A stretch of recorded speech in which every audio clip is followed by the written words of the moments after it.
आणि आता पाहणार आहोत दिवसभरातील महत्त्वाच्या 25 बातम्या। 75,000 कोटींचा खर्च करून वाढवण बंदराची निर्मिती सुरू। वाढवण बंदरामुळे रोजगाराच्या नव्या संधी मिळतील, पंतप्रधान नरेंद्र मोदींचं वक्तव्य। माडाच्या भाडेतत्वावरील गृहनिर्मिती पाठोपाठ आता भाडेतत्वावरील कार्यालयांचं देखील बांधणी करण्याचा निर्णय। गोरेगाव पश्चिम परिसरामधील सिद्धार्थनगरमध्ये 26 मजली व्यावसायिक संकुल उभारलं जाणार। पुण्यातील बालगंधर्व रंगमंदिरामध्ये महापालिकेनं बसवले नवीन एसी। रंगमंदिरामध्ये एसी बसवल्यामुळे कलावंतांना दिलासा। नाट्यगृह सोमवारपासून पुन्हा एकदा सुरू होणार। पिंपरी चिंचवड पालिका सोयी सुविधा देण्यास असमर्थ। नागरिकांचा आंदोलनाचा पवित्रा। देहू रोडच्या साईनगर, आझादनगर, मामुर्डी परिसरातील नागरिक आक्रमक। स्वच्छतेसाठी पालिकेचे कर्मचारी वेळेवर येत नसल्याचा नागरिकांचा आरोप। राज्यामध्ये वाघांचे मृत्यू सुरूच। गोंदिया वनपरिक्षेत्रातील कोहका भानपूर या परिसरामध्ये वाघाचा मृतदेह आढळला। राज्यामध्ये नवीन वर्षामध्ये 14 दिवसात 6 वाघांचा मृत्यू।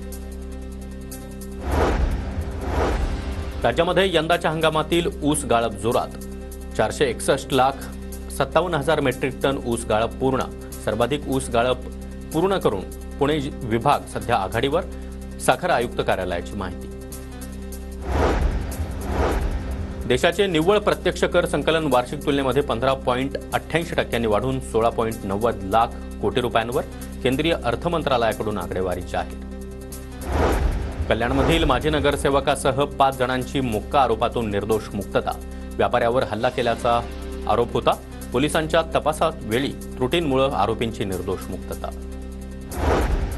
कल्याणमधील वाहतूक समस्यांवर ठाकरे गटाचा आक्रमक पवित्रा। वाहतूक कोंडीसह प्रवाशांच्या विविध समस्यांसंदर्भात उपप्रादेशिक विभागाला निवेदन। वेळेमध्ये समस्या न सोडवल्यास उग्र आंदोलनाचा ठाकरे गटाचा इशारा। उल्हासनगरमध्ये मध्यरात्री 2 दुकानामध्ये चोरी। चोरटे सीसीटीव्ही कॅमेऱ्यात कैद। 14,000ची रोकड लंपास।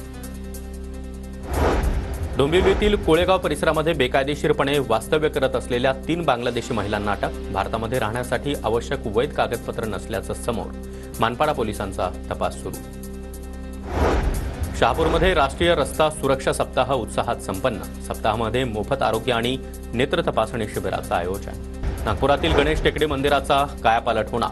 पुनर्विकास कामासाठी महापालिकेकडून लवकरच कार्यादेश काढण्यात येणार। नागपूरच्या कामठी पोलीस स्टेशन हद्दीमध्ये अंमली पदार्थ विक्रेत्याला एमडी ड्रग्जसह अटक।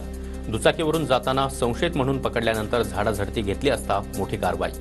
12.3 ग्रॅम एमडी ड्रग्जसह एकूण 6,34,000चा मुद्देमाल जप्त। अकोला शहरामध्ये नळाचं पाणी भरत असताना मोटरला स्पर्श झाल्यानं विजेचा शॉक लागून महिलेचा जागीच मृत्यू। भीमनगर परिसरातील घटना। नागरिकांकडून हळहळ व्यक्त। जालन्यामध्ये बेकायदेशीर चिनी नायलॉन मांजा विक्रेत्यांवर कारवाई। 10,000 रुपयांचा नायलॉन मांजा जप्त। तालुका पोलीस ठाण्यामध्ये गुन्हा दाखल। नाशिक शहरामध्ये पुन्हा एकदा एमडी ड्रग्ज विरोधात कारवाई। दोघांना अटक। 3,57,500 रुपयांचं एमडी ड्रग्ज देखील जप्त। राष्ट्रवादीचे नेते महेश कोठे यांचं पार्थिव प्रयागराजमधून एअर अँब्युलन्सनं सोलापुरात आणलं। अंत्यदर्शनासाठी विमानतळावर कार्यकर्त्यांची गर्दी। पुण्यामधील स्वारगेट भागामध्ये घरफोडी करणाऱ्या अट्टल चोरांना अटक। सोन्या चांदीच्या दागिन्यांसह 80 लाखांचा मुद्देमाल जप्त। पहिल्यानगरच्या कोल्हारमध्ये भगवती माता देवीच्या यात्रोत्सव। 3.5 शक्तीपीठ एकत्र असलेलं स्थान। महिनाभर यात्रोत्सवाचा उत्साह चालणार। वर्ध्याच्या देवळीमध्ये 24 आणि 25 जानेवारीला महिला महाराष्ट्र केसरी किताब लढत।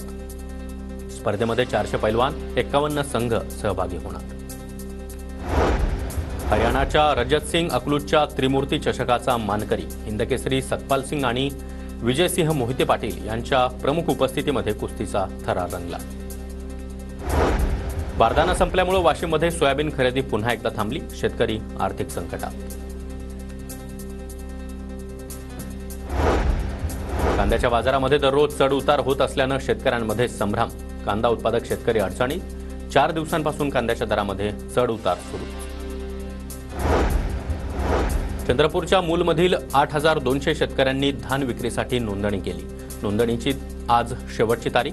मूलसोबतच चिरोली आणि बेंबाळमध्ये देखील नोंदणी केंद्र। शेतकऱ्यांना दिलासा।